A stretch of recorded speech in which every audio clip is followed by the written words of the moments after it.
Hi friends, welcome to daily life Tamil. இன்னைக்கு நம்ம வந்து மார்க்கெட் அப்டேட் தான் பார்க்க போறோம். ஸோ லாஸ்ட் வீக் ஃபுல்லா மார்க்கெட் கதறுன்னு கதற வச்சாச்சு. ஏன்னா ஃபுல்லா அந்த வார் சிச்சுவேஷன் தான். ஸோ இப்போ வந்து இன்னும் இந்த வாரத்துக்கு வரும் வாரத்துக்கு அந்த வார்லாம் கொஞ்சம் ஏதாவது சரியாகுமா? ஏன்னா அந்த நம்மளோட அந்த கப்பல்லாம் வந்து வர்றதுக்கு ஈரான் அனுமதி கொடுத்துருச்சு. ஸோ இந்தியாவோட இது சரியாகுமா, இல்லை அந்த வார்னால இன்னும் மார்க்கெட் இப்படி தான் போயிட்டு இருக்குமா அப்படின்றத கேட்கலாம். விவேக் அர்வா சார் இருக்காரு. வணக்கம் சார். மேடம் சார், இப்போ வரும் வாரம் நம்ம இப்போ போன வாரம் பாத்தீங்கன்னா 400 பாயிண்ட்டுக்கு மேல அவுட் லாஸ்ட் இதுல ஃப்ரைடேக்கு. ஸோ இப்படியே போன வாரம் ஃபுல்லா போயிடுச்சு. இப்ப இந்த வரும் வாரம் வந்து வார் வந்து ஏதாவது ஸ்டாப் ஆகிறதுக்கான ஒரு நியூஸ் ஏதாவது வருமா, மார்க்கெட்டுக்கு வந்து நல்ல காலம் பிறக்குமா அப்படின்றத சொல்லுங்க சார். ஸோ மேடம், கண்டிப்பா வார் வந்து நிப்பாட்டுவாங்களா, அதனால நல்லா கமெண்ட் வருமா, இது வந்து எனக்கும் தெரியாது.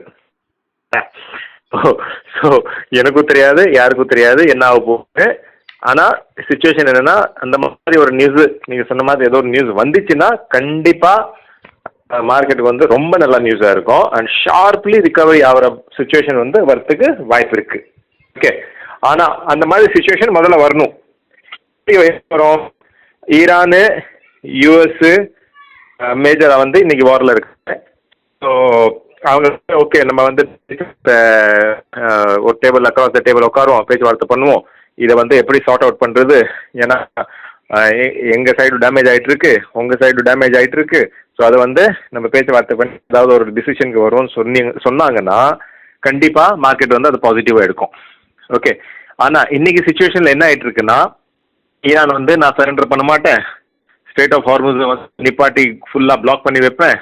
ஸோ தட் அவங்களோட டெக்னிக் என்னன்னா, உலகத்தில் எல்லா நாடும் வந்து அவங்களால சஃபர் ஆகணும் வார்னால. ஓகே, எதுக்குன்னா உங்களுக்கு தெரியும், இப்போ இந்தியாவிலே வந்து நம்ம இல்லை, நம்ம வந்து டைரக்ட் இன்வால்மெண்ட் எதுவும் இல்லை. ஆனால் நம்ம சஃபர் ஆகிட்டு இருக்கோமா, கண்டிப்பாக இருக்கோம். அதை பற்றி யாரும் பண்ண முடியுமா? யாராலையும் எதுவும் பண்ண முடியாது. கவர்மெண்ட் ஆஃப் இந்தியா முடியுமோ, அண்ட் நம்மளோட கவர்மெண்ட் ஆஃப் இந்தியா வந்து ரொம்ப நல்லா டெவலப் பண்ணிருக்கு. இன்ஃபேக்ட் ஈரான் வந்து நம்மளோட மட்டும் அலோவ் பண்ணுறேன்னு சொல்லி அவங்க சொல்லியிருக்காங்க. ரைட். ஸோ நம்ம வந்து ஒரு நல்ல டிப்ளமசி வந்து நம்ம கவர்மெண்ட் வந்து ஆல்ரெடி பண்ணிட்டு இருக்காங்க. இருந்தாலும் சின்ன கண்டிப்பாக இருக்கு.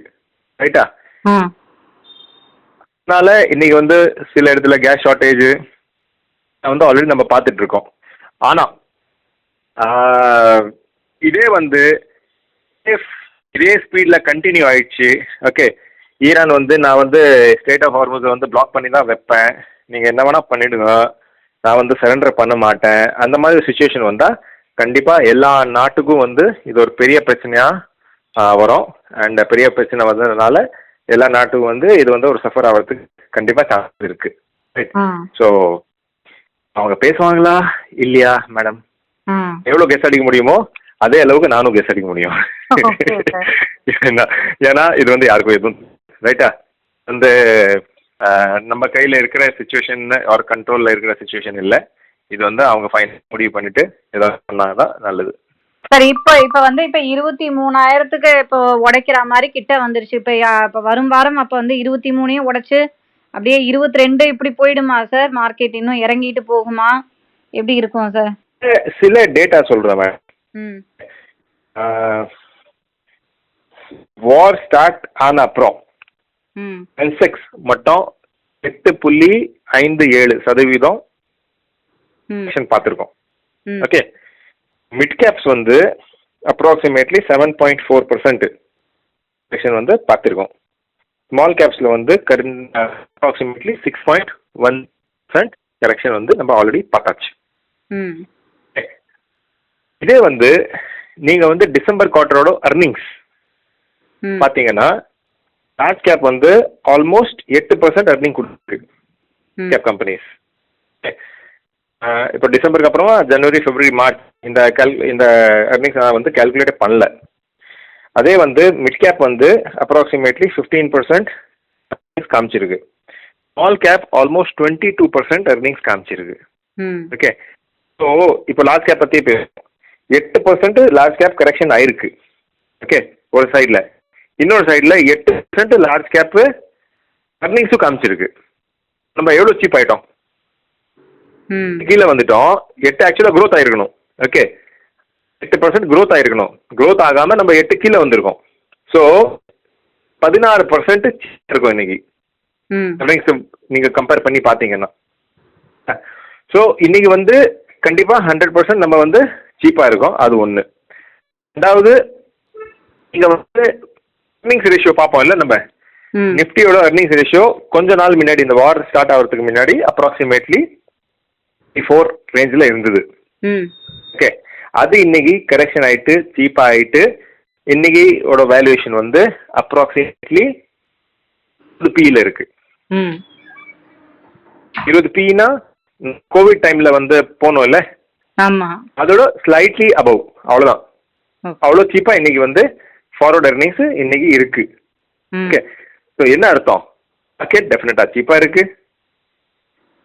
ம் சீப்பான இருக்கிற மார்க்கெட்ல வந்து இன்னும் மார்க்கெட் கீழே போலாமா? ஏன்னா இது கீருன்னு சொன்னா மார்க்கெட் வந்து சீப்போ இல்லையோ அதெல்லாம் வந்து மக்கள் பார்க்க மாட்டாங்க, பயந்து போயிட்டு விற்பாங்க. ம் ஓ, என்னன்னா ஒரு பேனிக் சுச்சுவேஷன்ல வந்து செல் பட்டன் தான் விரலுக்கு அடியில் இருக்கும் எப்பயுமே. ம் ஸோ அப்போ வந்து என்னென்ன சான்ஸ் கிடைக்குதோ அவன் செல் பண்ணிட்டு இருப்பான். ஸோ அதனால மார்க்கெட் வந்து கீழே வரதுக்கு சான்சஸ் இருக்கா? டெஃபினெட்லி வார் முடிகிற வரைக்கும் வந்து ரிகவரி ஆகிட்டு மேலே ஃபாஸ்ட்டாக போய்டும் சொல்லி நான் எதிர்பார்க்கவே இல்லை. ஓகே, ஆனால் நான் சொன்ன மாதிரி ஏதாவது பேச்சுவார்த்தை ஏதாவது பண்ணாங்க, சீஸ் ஃபயர் ஆயிடுச்சுன்னு கண்டிப்பாக ரொம்ப ஷார்ப்பான ரிகவரி வந்து நம்ம பார்ப்போம். ஓகே, இப்போ நீங்கள் என்ன பண்ணணும்? ஒரு இன்வெஸ்டர் என்ன பண்ண முடியும் இன்னைக்கு? ம் டெஃபினெட்லி என் போர்ட்ஃபோலியோஸும் டவுனில் இருக்குது, என் கிளைண்ட் போர்ட்ஃபோலியோஸ் டவுனில் இருக்குது, எல்லாமே டவுனில் இருக்குது. பேனிக்கில் வந்து வித் நோ யூஸ். ஓகே, ஆனால் வார் இருக்கிற வரைக்கும் பேனிக் இருக்கும். ஸோ என்ன பண்ண முடியும்? நீங்கள் வந்து 2 விதமாக யோசிக்கணும். ஒன்று, வார் வந்து போயிட்டே இருக்கும், ஸோ மார்க்கெட் வந்து கீழே வந்துட்டே இருக்கும் சொல்லி நீங்கள் பயந்து போய் விற்றுட்டு வெளியே போகலாம். ஓகே, இன்னொன்று வந்து விசிபிளாக நம்ம யோசிச்சா வார் வந்து ஃபார் எவர் போகாது. ஃபார் எவர் போகாது. மேபி ஒரு வாரம், மேபி ஒரு மாதம், மேபி ஒரு வருஷம். ஓகே, எவ்வளோ ஓட போகுதுன்னு யாருக்கும் தெரியாது. ஆனால் எப்பயாவது நிற்குமா? கண்டிப்பாக நிற்கும். ம் நிற்கும் போது கண்டிப்பாக மார்க்கெட் வந்து நல்ல ரிகவரி காமிக்க போகுது. ரைட். ஸோ டவுன் சைட் பார்க்கறதுக்கு நம்ம எப்பயுமே ரெடியாக இருக்கணும். இது ஒன்று. அண்ட் அப் சைடு வந்து இங்கேருந்து மேஜர் சைடு வரலாம். வார் வந்து நிற்குது. ம் இன்னைக்கு சுச்சுவேஷன். இதுக்கு தவிர ஃபண்டமெண்டலோ டெக்னிக்கலோ அனலிசிஸ் நம்மளால முடியாது. எதுக்குன்னா இது வந்து ஃபண்டமெண்டல், அவுட் சைட் டெக்னிக்கல். ம் என்ன டெக்னிக்கல் சார்ட் பார்த்தீங்கன்னா இன்னும் கீழே தான் போகும், கீழே தான் போகும் தான் சொல்ல போகிறோம். 23 கீழே போகும், 23 கீழே போனால் 22 கீழே போகும் தான் சொல்லுவோம். ரைட்டா? அவர் வந்து நின்றுச்சுன்னா கண்டிப்பாக ரிகவரி பார்ப்போம். ஸோ இப்போ இந்த சிச்சுவேஷன்ஸை நம்ம ஹேண்டில் பண்ணணும் அப்படின்னா நாம வந்து இப்போ என்ன இருக்கிறது? மார்க்கெட்டை விட்டு வெளியே வர்றதா, இல்லை வந்து நம்ம வித்துட்டு வரலாமா, இல்லை இன்னும் கொஞ்சம் வாங்கி வைக்கலாமா, இப்படிலாம் யோசனை இருக்கும்ல சார். நீங்க உங்க கிளைண்ட்ஸுக்கு என்ன பண்ணிக்கிட்டு இருக்கீங்க இந்த சிச்சுவேஷனை ஹேண்டில்? இப்போ சொன்னேன் இல்லை, எக்ஸாக்டா அதான் இந்த விஷயம் தான் சொல்லிட்டு இருக்கேன். ம் நான் இப்போ சில கிளைண்ட் கிட்ட இது கூட சொன்னேன். ம் இன்னைக்கு வந்து உங்ககிட்ட பணம் இருந்தா ம் கண்ணை மூடி நீங்க வந்து இன்வெஸ்ட் தான் பண்ணணும். ம் ஓகே, இன்னைக்கு அடிக்கடி சொல்றது இல்லை இவ்வளோ அக்ரெசிவா. ஓகே, ஆனா இது வந்து என் லைஃப்லேயே 3வது வாட்டி தான் சொல்றேன். ம் நீங்க வந்து யாருக்கிட்டையாவது 2 வீடு இருந்தா ம் அந்த ஒரு வீடை வித்துட்டு, எந்த வீட்டில் நீங்க தங்கலையோ வீடை வித்துட்டு அந்த பணத்தை ஸ்லோ அண்ட் ஸ்டெடி பண்ணி இன்வெஸ்ட் பண்ண ஸ்டார்ட் பண்ணீங்கன்னா ம் 3 வருஷம் கழிச்சு இந்த வாரம் முடிஞ்சிடும்ல, அதுக்கப்புறமா நீங்களே சொல்லுவீங்க ரொம்ப நல்ல விஷயம் பண்ணேன்னு. ம் ஓகே, இவ்வளோ அக்ரெசிவா நான் டெஃபினட்டா இருக்கேன். ஓகே. என்ன ஹோப்? நான் சொன்ன மாதிரி ஒரு வாரம் எடுக்குமா, ஒரு மாசம் எடுக்குமா, ஒரு வருஷம் எடுக்குமா எனக்கு தெரியாது. ம் அதுக்கு மட்டும் நீங்க ரெடியா இருக்கணும், டைம் கொடுக்கறதுக்கு.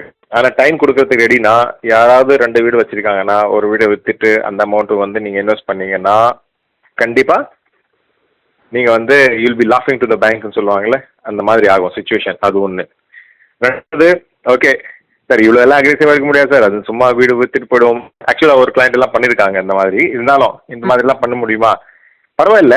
இன்னைக்கு வந்து நீங்க நிறைய பேர் சில்வர் வாங்கியிருப்பாங்கல்ல ம் கம்மியான ரேட்ஸ்ல. ஆமா. நீங்க பாருங்க, சில்வர் இவ்வளோ வாருக்கு அப்புறம் கூட மேலே போகல. ரைட்? அட்லீஸ்ட் அந்த சில்வரை வித்துட்டு அந்த அமௌண்ட் அட்லீஸ்ட் நம்ம இன்வெஸ்ட் பண்ணலாம். ம் ஏன்னா சில்வர் இன்னும் ப்ராஃபிட்ல இருப்போம். ஓகே. ஸோ அமௌண்ட்டாவது இன்வெஸ்ட் பண்ணீங்கன்னா market will give you more then silver. ம். ஒரே ஒரு ஹேஷ்டிக் மார்க் ஸ்டார் மார்க் என்ன போட்டுட்டு இருக்கேன்னா வாரில் வந்து ஏதாவது பாசிட்டிவ் வரணும், அவ்வளோதான். ஸோ இப்போ அப்போ சப்போஸ் இப்போ நம்ம வந்து நீங்கள் சொன்ன மாதிரி நான் ஒரு வீட்டை வித்துட்டு இன்வெஸ்ட்மெண்ட் பண்ணுறேன் அப்படின்னா இப்போ வந்து எந்த செக்டார்ஸ்லாம் கொஞ்சம் வாங்குற மாதிரி ஒரு இதில் இருக்குது சார்? நீங்கள் எதெல்லாம் வந்து இந்த செக்டர் எந்த ஸ்பெசிஃபிக் செக்டரும் தேவையில்லை. நான் வந்து எனக்கு வந்து பேங்கிங் பிடிக்குது. ஓகே, நீங்கள் செக்டர் ஸ்பெசிஃபிக்காக தான் பார்க்கணும்னா. ஆனால் ஸ்பெசிஃபிக் செக்டர்னு தேவையில்லை. டெஃபினெட்லி லார்ஜ் கேப் நீங்கள் வந்து நீங்கள் இன்வெஸ்ட் பண்ணுறீங்க. நான் உங்களுக்கு நம்பர்ஸே கொடுத்தேன் ஸ்டார்டிங்கில். Large gap, mid gap, small gap கொடுத்துருக்கு, எவ்வளோ earnings கொடுத்துருக்கு, எல்லாமே இருக்கேன். ஓகே, ஸோ அதை வந்து நீங்கள் பார்த்து இன்வெஸ்ட் பண்ணீங்கன்னா ஒரு large cap fund, mid cap fund, small cap fund okay invest பண்ணீங்கன்னா உங்களுக்கு வந்து எல்லா செக்டர் இதில் வந்துடும். ஸ்பெசிஃபிக்காக இருக்கிறது பதிலாக அக்ராஸ் த போர்டு காமனாக ஃபுல் மார்க்கெட்டில் இன்வெஸ்ட் பண்ணுறீங்க. ஸோ எல்லா செக்டர்லையும் இன்வெஸ்ட் பண்ணீங்க. இந்த மாதிரி நான் சொல்கிற ஃபண்டில் இன்வெஸ்ட் பண்ணுங்க. டெஃபினெட்லி அதே ஒரு சக்ஸஸ் ரேஷியோ வந்து செம்மையாக இருக்கும் அதிலே. ஸோ ஒரு ஸ்பெசிஃபிக் செக்டர்னு செலக்ட் பண்ணி பண்ணணும்னு அவசியம் இல்லை. சார் இப்போ மார்க்கெட் வந்து இறங்கிட்டு இருக்கு. இப்போ கோல்டு சில்வரும் வந்து இறங்குதா? ஏன்னா இப்போ நிறைய பேர் மார்க்கெட் இறங்கும் பொழுது கோல்டுல தானே எல்லா கண்ட்ரீஸும் வந்து பையிங் பண்ணி வைப்பாங்க. இப்போ கோல்டு இன்னும் ஏறமா? இந்த டைம் வந்து என்ன ஆயிடுச்சுன்னா கோல்டு இவ்வளோ ஆன அப்புறம் கூட கோல்டு ஆக்சுவலாக ஏறல. ஓகே, சில்வர் ஏறல, ரெண்டும் ரொம்ப ஏறிச்சு ஆல்ரெடி. ஸோ இந்த சுச்சுவேஷன்னால கண்டிப்பாக இப்போ ஏறல. அதனால தான் நான் கொஞ்ச நேரத்துக்கு முன்னாடி சொன்னேன் கையில் அட்லீஸ்ட் சில்வர் இருக்கும்ல, கோல்டு விற்கணும்னு சொல்ல நான். ஆனால் கையில் இருக்கிற சில்வர் அட்லீஸ்ட் நீங்கள் வித்துட்டு அந்த அமௌண்ட்டை வந்து மார்க்கெட்டில் இன்னைக்கு கண்டிப்பாக இன்வெஸ்ட் பண்ணலாம். இன்வெஸ்ட்மெண்ட் கோல்டு இல்லைன்னா சில்வர் பண்ணலாமா? இல்லை, நான் அட்வைஸ் பண்ணல. அதை பண்ணக்கூடாது இப்போ. அது வந்து ஒரு ராங் ஸ்ட்ராட்டஜியாக போயிடும். ஓகே, அதான் கோல்டு சில்வர் இதுதான். சரி, இப்போ நம்மளோட அந்த கேஸ் தட்டுப்பாடு அப்படின்றது இப்போ ஹார்மோஸ்ல வந்து கப்பல்லாம் வர ஆரம்பிச்சிருச்சு. இப்போ இன்னைக்கு நமக்கு வந்து இந்த கேஸ், அதுக்கப்புறம் வந்து பெட்ரோல் தட்டுப்பாடு இதெல்லாம் இருக்காதா சார்? ஈரான் வந்து நமக்கு வந்து அவங்க மேடம் கொடுத்துட்டாங்க இல்லையா? மேடம், ஈரான் இப்படி சொல்லியிருக்காங்க. வந்து இப்போ சில கப்பல் வந்து விட்டுருக்காங்க. ஓகே, ஆனால் 100% நீங்கள் ஈரானை நம்பி இருக்கலாமா? கண்டிப்பாக அலோவ் தான் பண்ணுவாங்க, எதுவுமே டிஸ்கஸ் பண்ண மாட்டாங்கன்னு நீங்கள் 100% நம்பிட்டு இருக்கலாமா? கண்டிப்பாக நம்ப முடியாது. நாளைக்கு வந்து ஏதோ பெரிய இது பிரச்சனை வந்து பெருசாகிடுச்சுன்னா சரி, ஸ்ட்ரெய்ட் ஆஃப் ஹார்மூஸ்குள்ளே அவங்க சண்டை போட்டுட்டு இருக்காங்கன்னு வைங்களேன், எவ்வளோ சேஃப் இருந்தாலும் நம்ம கப்பலுக்கு டேஞ்சராக இருக்கும், வராது. ரைட். ஸோ இந்த கேஸ் பிரச்சனை எல்லாம் எப்பயுமே வரத்துக்கு நீங்கள் ரெடியாக இருக்கணும், எல்லாரும் ரெடியாக இருக்கணும். இதில் வந்து ஆஸ் அ சிட்டிசன், நம்மளோட நாட்டோட சிட்டிசன் வந்து நீங்கள் என்ன பண்ண முடியும்னா ஒரே ஒரு விஷயம் பண்ண முடியும். நம்மளால இப்போ கம்மியாக யூசேஜ் இப்போ குறைக்க முடியுமோ அவ்வளோ நல்லது. பேனிக் பையிங் பண்ணாமல். நேற்று கூட ஒரு பெட்ரோல் பங்குக்கு போனேன். என் வண்டியில் வந்து வெறும் டீசல் போகிறதுக்கு போது அங்கே சும்மா நான் பெட்ரோல் பங்க்ல என்ன பிரச்சனையா இருக்கு இல்லை, உடனே கவுண்ட் பண்ணி 4 லாரி காமிக்கிறேன், சார் இவ்வளோ கேஸ் இருக்கு இல்லை. ஓகே, அப்கோர்ஸ் சில பேருக்கு பிரச்சனை இருக்கு, பிளாக் மார்க்கெட் பண்ணிட்டு இருக்காங்க. ஒரு சான்ஸ் கிடைச்சா நம்ம நாட்டில் நிறைய பேர் பிளாக்கு எல்லாம் ஸ்டார்ட் பண்ணுவாங்க. ஓகே, சில இடத்துல பிரச்சனை இருக்கும், சில இடத்துல பிரச்சனை இருக்காது. ஆனால் இந்த சமயத்தில் வந்து நீங்கள் ஆஸ் அ ரெஸ்பான்சிபிள் சிட்டிசன் என்ன பண்ணலாம்? நான் டீசல் போடுறதுக்கு போனேன், ஆனால் வண்டி பண்ணி தான் வச்சு போன 3 நாளாக 2 காரும் வீட்டில் பார்க் பண்ணிட்டு, ஓகே ஆஃபீஸில் பார்க் பண்ணிருக்கு, ஒரு வீட்டில் பார்க் பண்ணிருக்கு. 3 நாளாக நான் எல்லா இடத்துலையும் 90% இடத்துல வந்து நான் பைக்கில் போயிட்டுருக்கேன். என்ன அர்த்தம்? ஆல்மோஸ்ட் 75% ஃபியூல் கன்சம்ஷன் கம்மி. ரைட்டா? அட்லீஸ்ட் 4 மடங்கு கார் வந்து அதிகமாக சாப்பிடும் diesel. Right. So as a responsible citizen என்னால் முடிஞ்சது நான் பண்ணேன். பைக்கில் போயிட்டுருக்கேன் நான் 3 நாளாக. 2-3 நாள் பைக்கில் போவேன் ஈஸியாக. இதான் பண்ண முடியும் நம்மளால, வேறு எதுவும் பண்ண முடியாது. பிரச்சனைகள் வரலாமா? கண்டிப்பாக வரலாம். ஸோ எவ்வளோ நீங்கள் வந்து பேனிக் இல்லாமல், பேனிக் பையிங் பண்ணாமல் வெயிட் பண்ணீங்களோ எவ்வளோ குறைக்க முடியுமோ நல்லது, அவ்வளோதான். இது தவிர பிரச்சனை வரலாமா? கண்டிப்பாக வரலாம் மேடம், ரெடியாக இருக்கணும் அதுக்கெல்லாம். Okay sir. ஸோ பிரச்சனை வருமா அப்படின்றது இப்போ மண்டே இந்த வாரம் எப்படி கண்டினியூ ஆகுதுன்றதை பொறுத்து மண்டே வந்து மார்க்கெட் திருப்பி இறங்கிறதுக்கான வாய்ப்புகளும் இருக்குது அப்படின்றீங்க. ஸோ பார்ப்போம் சார். அப்போ நம்ம வந்து வாரை தான் வந்து நிப்பாட்டுறதுக்கு ட்ரம்ப் கிட்ட தான் நம்ம வந்து பேசணும். ட்ரம்ப் கிட்ட சொல்லி ஸ்டாப் பண்ண சொல்லிட்டு அதுக்கப்புறம் நம்ம மார்க்கெட் வந்து ஸ்டெடி ஆகும் இல்லையா சார்? கரெக்ட். அது எல்லாம் வெயிட் பண்ணி தான் ஆகணும் மேடம், வேறு வழியே இல்லை. Okay sir. ஸோ பொறுத்திருந்து பார்க்கலாம் சார். தேங்க்யூ. ஓகே மேடம், பார்ப்போம். ஓகே ஃப்ரெண்ட்ஸ், மறுபடியும் அடுத்த வீடியோவில் பார்க்கலாம்.